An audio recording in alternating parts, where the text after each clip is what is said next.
They say every small town has its own ghost stories. I never believed in any of them, until the night I got a delivery order from a place that didn't exist. It was near closing time at Tony's Pizza, and I was counting the minutes until I could clock out. It had been a slow night, the kind where you start wiping down already clean counters just to pass the time. The scent of old pizza grease clung to the air, mixing with the hum of the fluorescent lights overhead. That's when the printer spat out one last order. I glanced at the slip. 13, Willow Lane. I frowned. That address didn't ring a bell. I had been delivering pizzas in this town for 2 years, and I knew every street, every dead end, every apartment complex with broken buzzers. But Willow Lane, I had never heard of it. Hey, Mark. I called out to my manager, waving the slip in the air. You know this place? Mark, a guy in his late 30s who had long since stopped caring about his job, barely glanced up from his phone. Never heard of it. Probably a new house or something. Just take it, man. Last one for the night. I sighed. Great. Just my luck to get a mystery address at the end of my shift. I entered it into my GPS, but the app struggled to find a route. The screen flickered before finally loading a path. A narrow, winding road on the outskirts of town. I hesitated for a second. Something about it fell off, but I wasn't about to argue over a $10 tip. I grabbed the pizza box, tossed it into the passenger seat of my beat-up Corolla, and pulled out of the parking lot. The farther I drove, the quieter the town became. The streetlights grew fewer, their glow barely touching the pavement. Soon, I left behind the familiar neighborhoods and entered an area I had never seen before. The road narrowed, trees crowding in from both sides like towering shadows. My GPS flickered again, recalculating. Then, for no reason, my radio cut to static. I reached out to adjust the dial, but the noise only grew louder. A cold feeling crept up my arms, like the air in my car had dropped 10 degrees. I glanced at the pizza box beside me, half expecting it to move on its own. This is stupid, I muttered to myself. The road twisted sharply, leading me up a slight hill. My headlights barely cut through the thick fog that had started rolling in. Then I saw it. A house, standing alone at the very end of the road. It looked old, Victorian style, with peeling paint and a sagging front porch. The windows were dark except for one dim light flickering upstairs. The entire place had the air of something forgotten, something that shouldn't be there.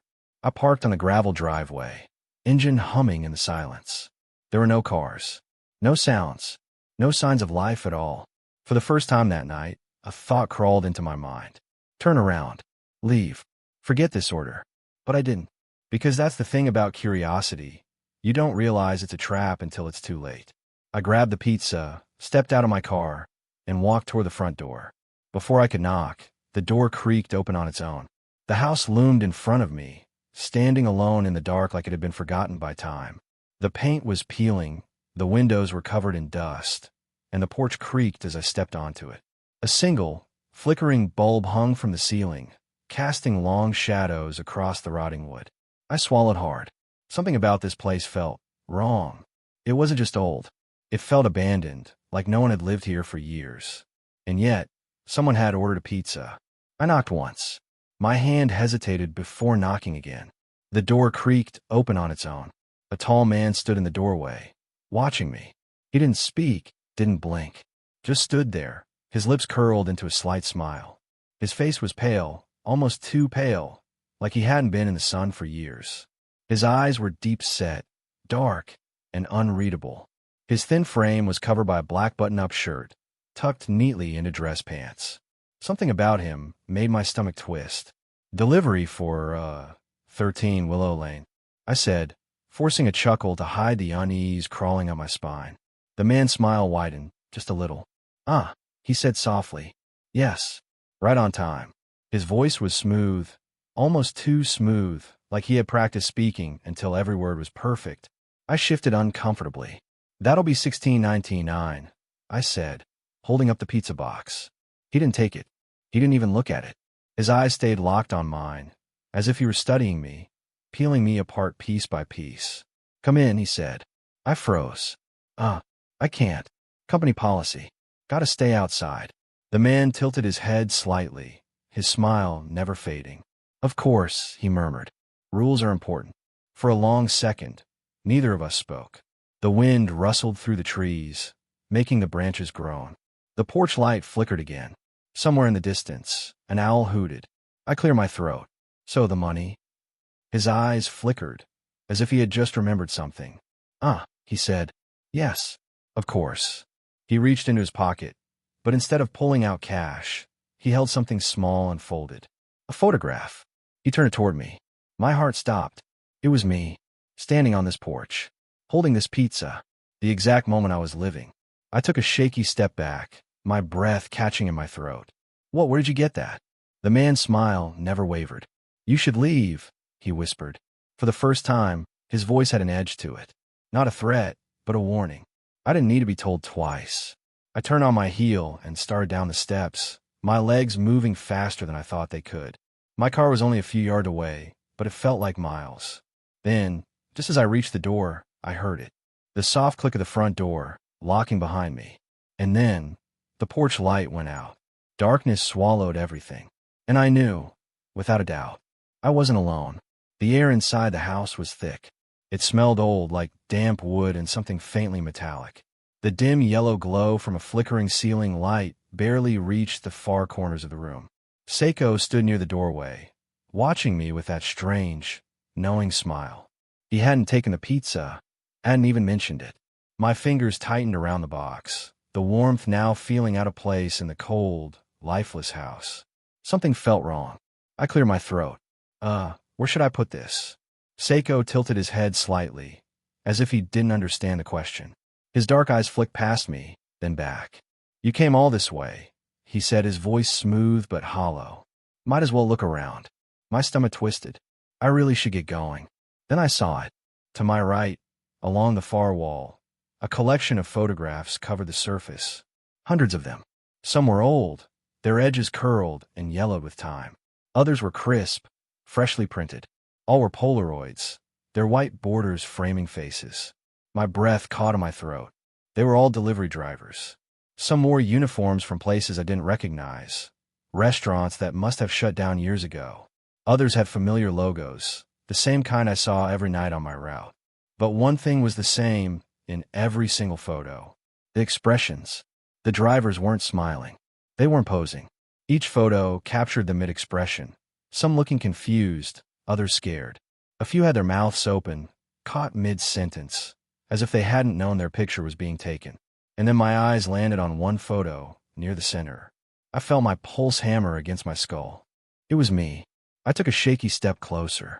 The photo was recent, too recent. My uniform looked the same as it did now, my hair slightly messy from the wind outside. The worst part, I was looking directly into the camera. Dead on. I hadn't taken this, and I had no idea who had. My chest tightened. I turned sharply to Seiko. What the hell is this?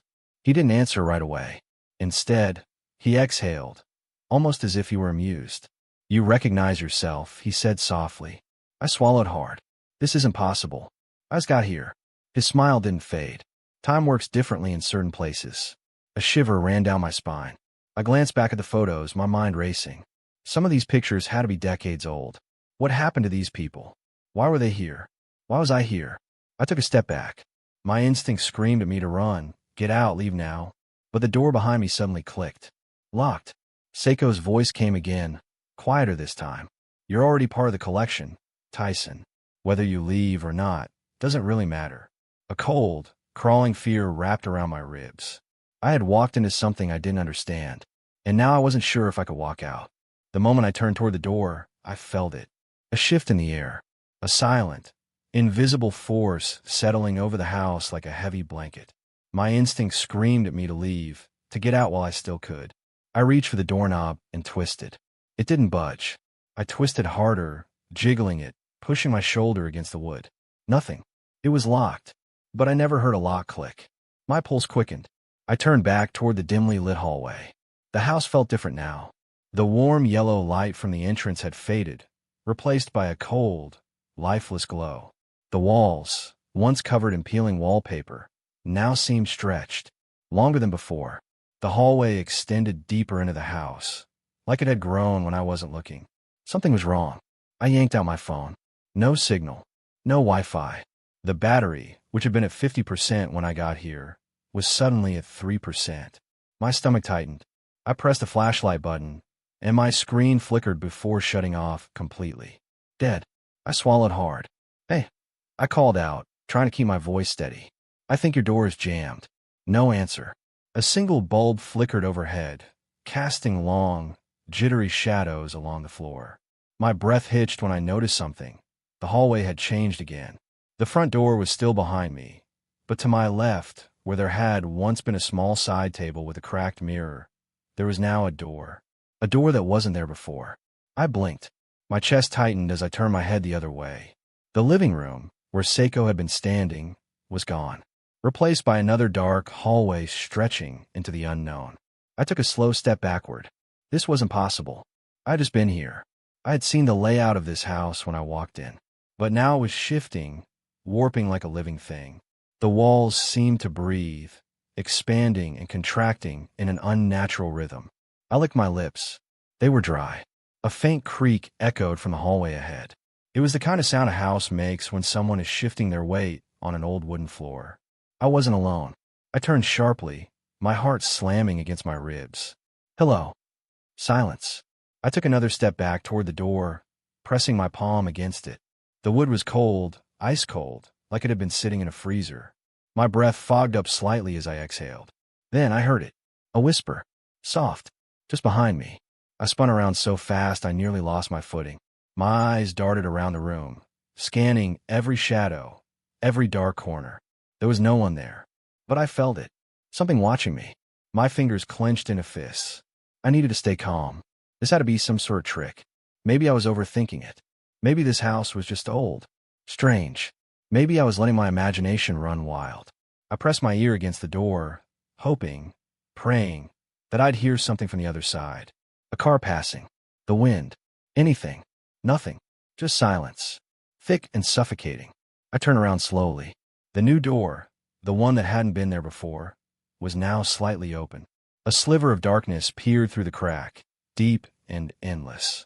A wave of nausea rolled through me. I couldn't stay here. I had to move, even if I didn't want to. The moment I stepped into the next room, I knew something was wrong. The air felt thicker here, almost like I was walking through water.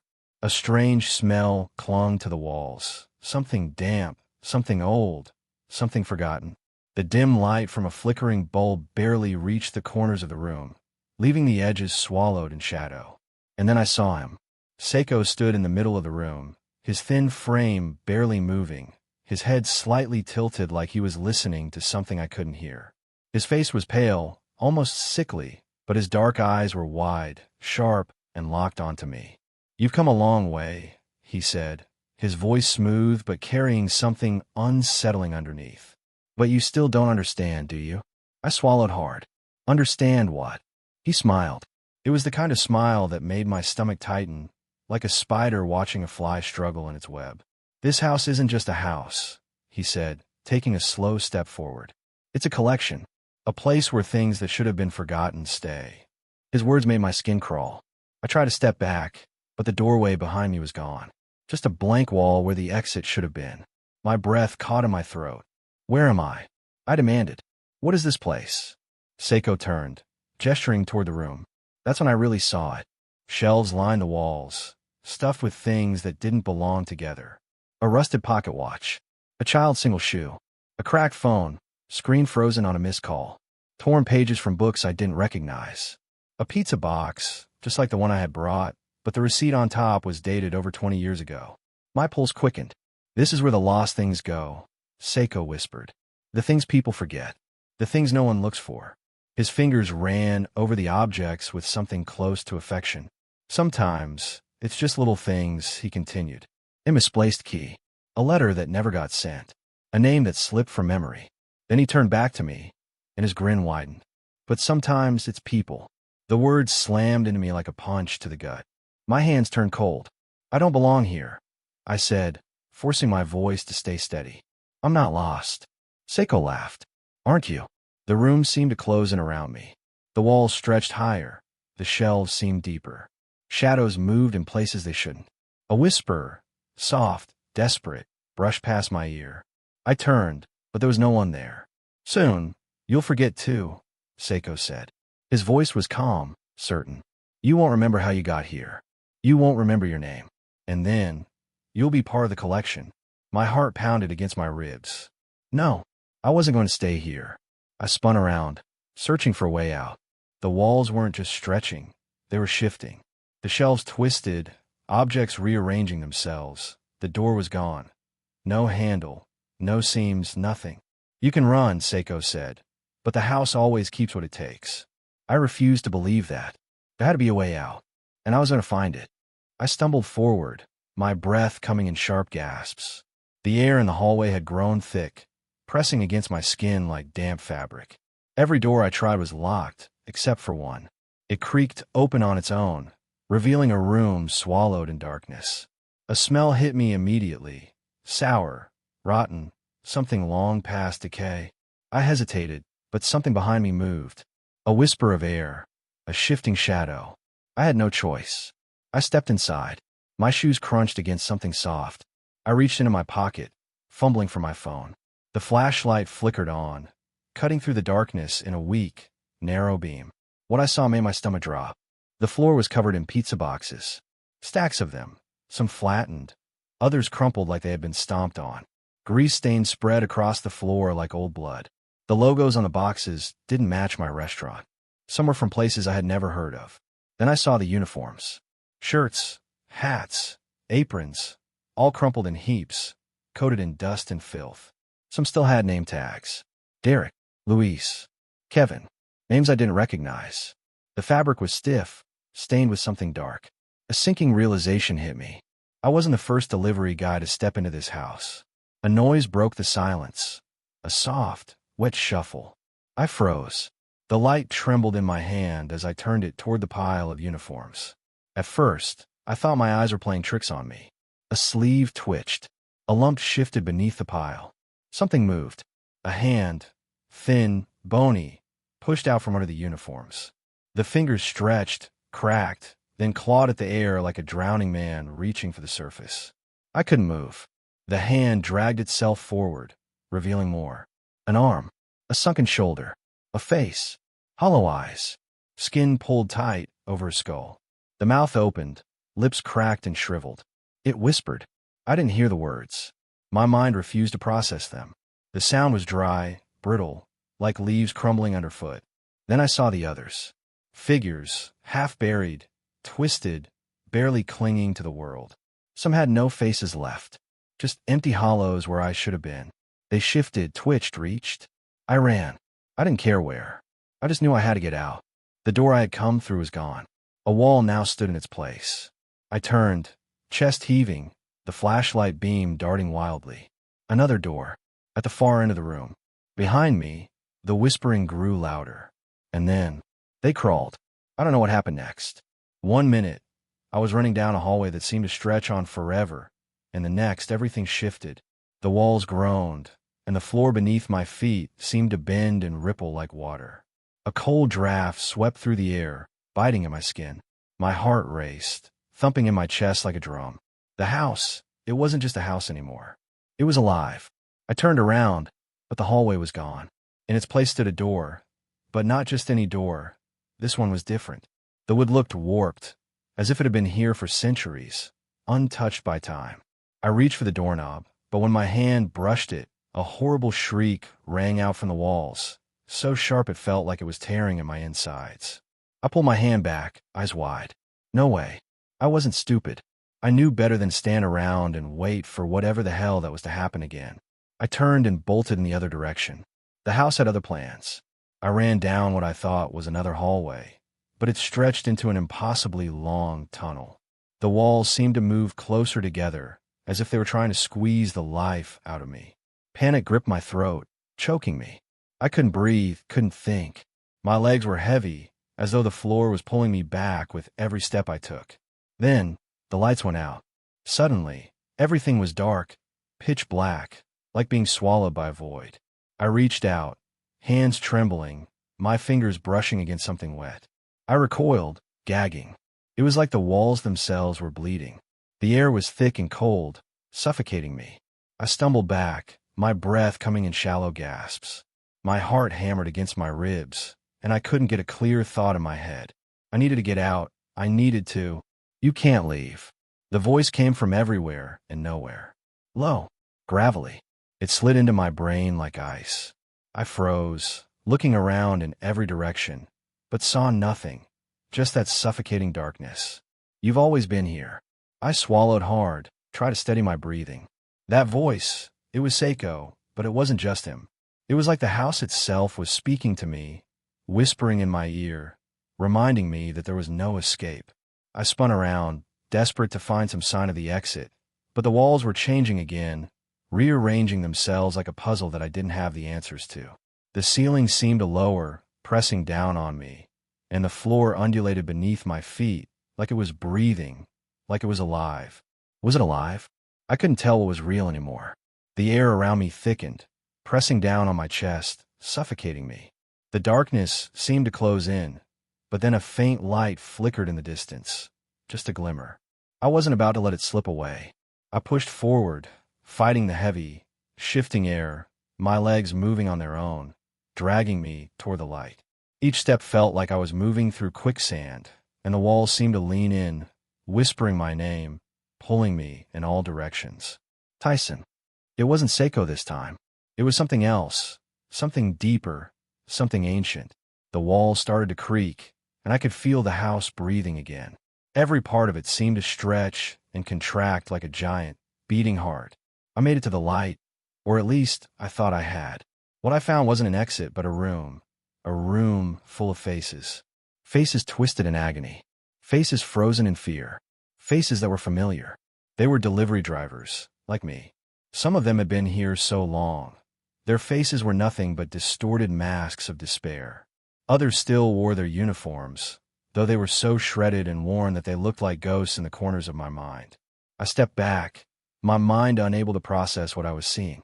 The air was thick with the stench of decay, and the walls of the room seemed to pulse with an unsettling rhythm, like the heartbeat of the house.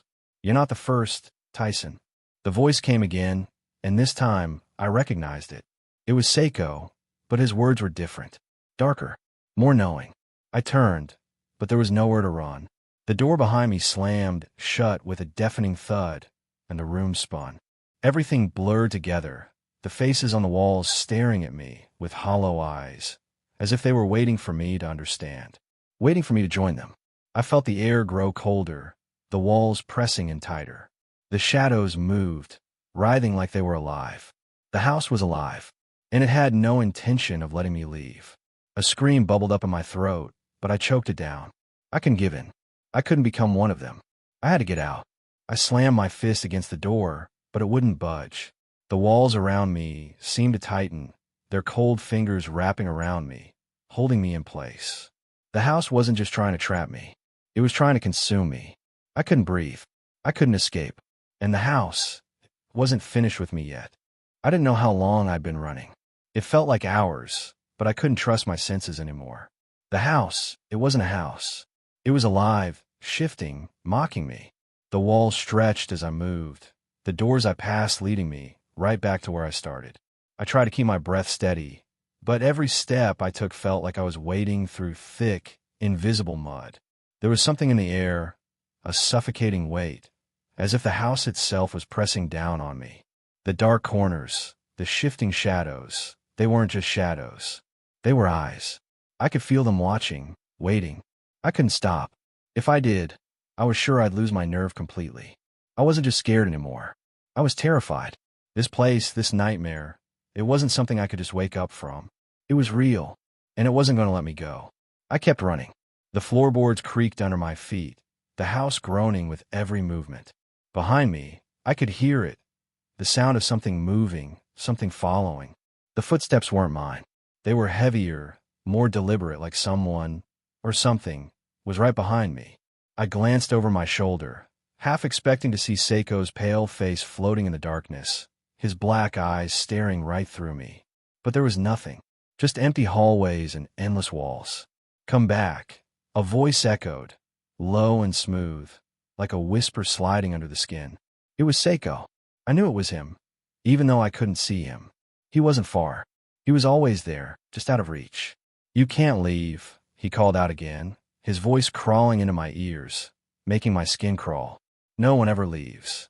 I couldn't take it anymore. I wasn't going to let him win. I wasn't going to be another face on the wall, another forgotten delivery guy. I had to get out. I turned down another hallway, one that seemed to stretch impossibly far, but I was desperate. I kept moving, faster now, ignoring the twisting pain in my legs, the way the air felt colder with every step.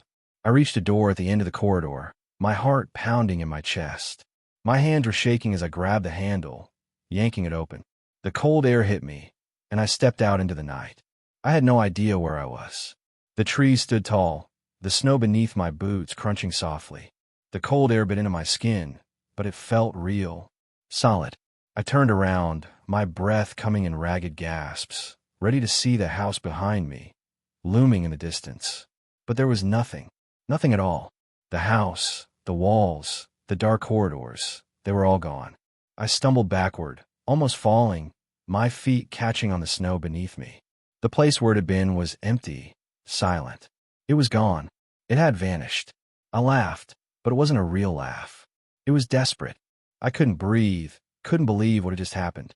The house that had been alive, that had been chasing me, it wasn't real. Or maybe it was.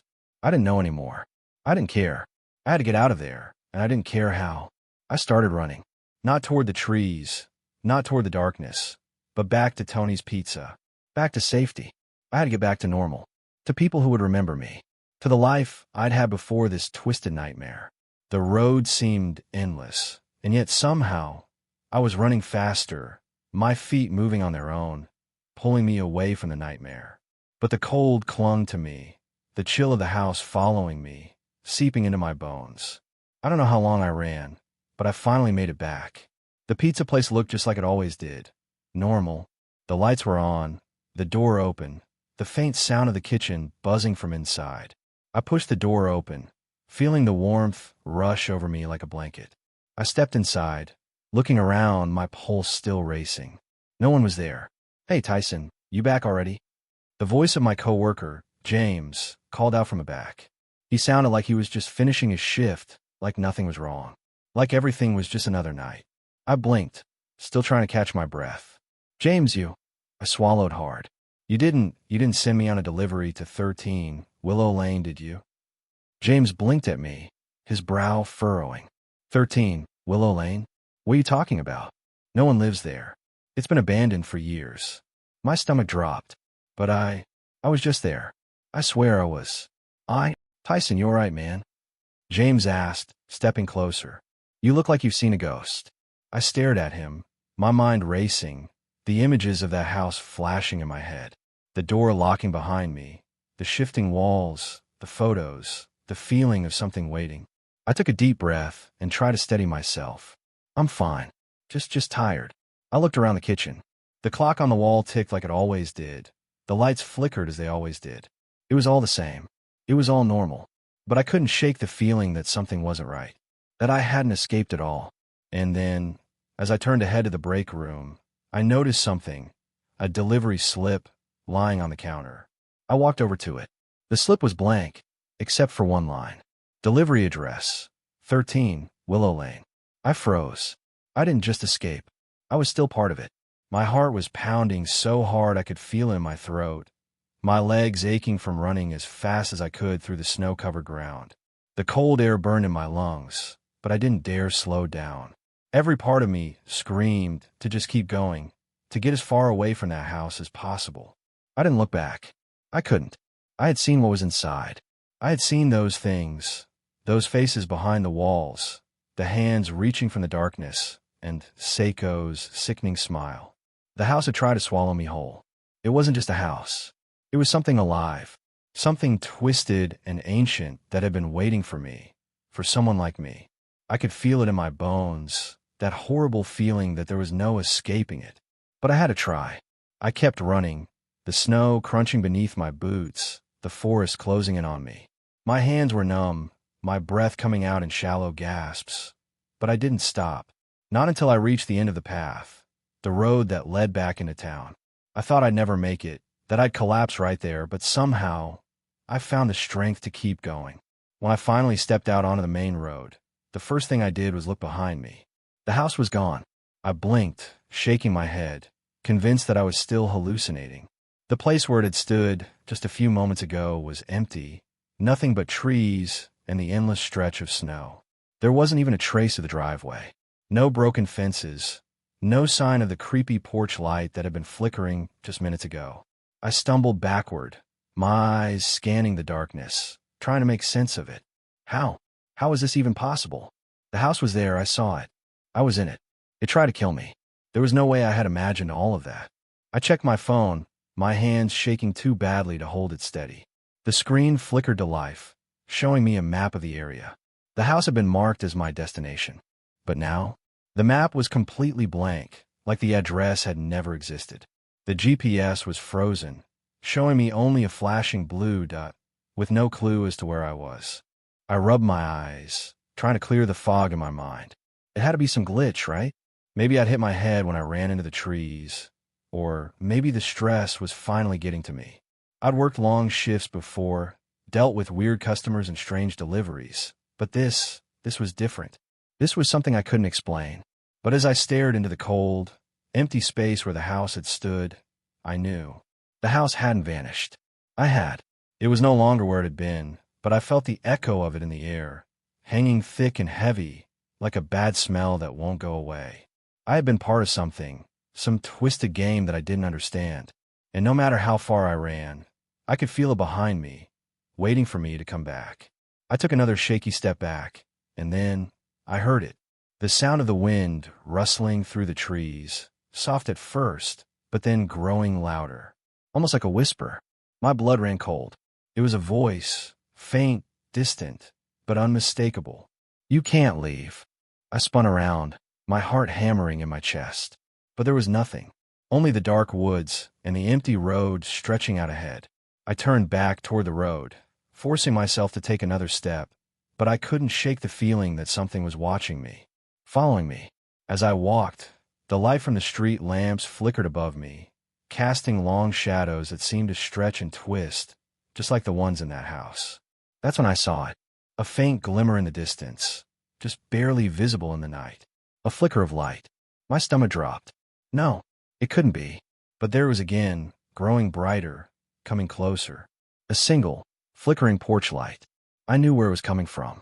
13, Willow Lane. I stopped in my tracks. The address that had disappeared. The house that was supposed to be gone. It was back, and I wasn't done with it. Not by a long shot. I felt the air around me grow colder, the shadows pressing in. The whispering wind carried with it an awful truth. The house had never left me, and sooner or later, I was going to have to go back. I burst through the door of Tony's Pizza, gasping for air. My legs felt like they were going to give out, but I pushed through the pain and panic that surged in my chest. My hands trembled as I wiped the snow off my jacket, my heart still pounding from the chase, from the madness of what I'd just survived. "Hey, Tyson, what's with the rush?" Frank, the night shift manager, called out from behind the counter. His face barely lifted from his phone. I tried to speak, but my voice cracked. How could I explain?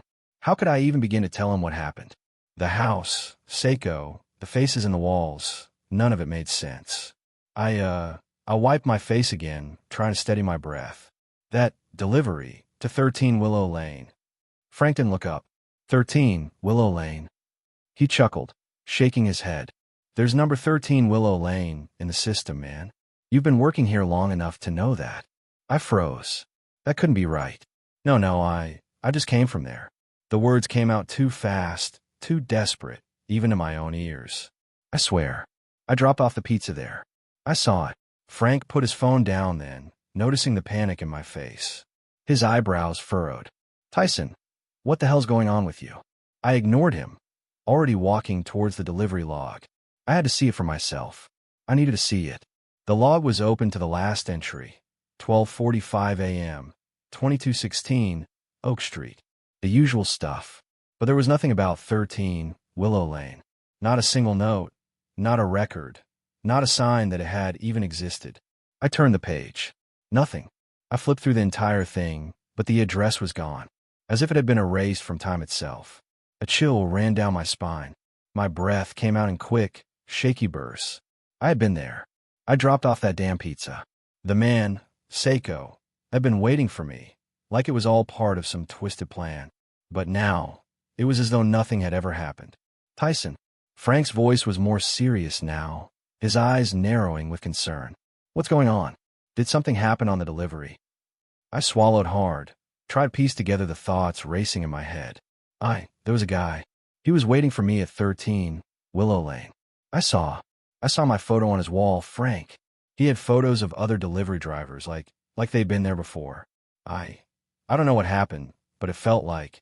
Frank shook his head, crossing his arms. Tyson, listen to me. There's no Willow Lane. Number 13 Willow Lane. I'm telling you, you probably just got your wires crossed or something. It's late. You're tired. Go home. Get some sleep. Sleep. The word felt like a joke. How could I sleep when I knew that something dark, was still out there? But before I could respond, my phone buzzed in my pocket. I froze, my stomach lurching as I pulled it out. It was a new notification. The screen blinked in the dim light of the kitchen. I couldn't breathe. I didn't want to look, but I couldn't stop myself. The message was simple, too simple, and it sent a cold wave of dread through my entire body. New delivery request. 13, Willow Lane. I didn't even have to look at Frank to know he was staring at me. I could feel his eyes on me, waiting for an explanation. But I had no explanation. Tyson, Frank said slowly, his voice laced with a growing unease. What the hell is going on? I didn't respond. I couldn't. My fingers hovered over the phone screen, and the only thought in my head was a single, horrific realization. It wasn't over. I had escaped, but the house was calling me back. 13. Willow Lane wasn't finished with me yet. I turned, walking out of the kitchen, ignoring Frank's frantic calls behind me. My legs moved on their own, dragging me toward the door, toward the only thing I had left, the need to leave. But deep down, I knew the truth. No matter how far I ran, no matter how much I tried to forget, I would always hear the whisper of that address, calling me, waiting for me. The game had just begun, and I was never going to escape it.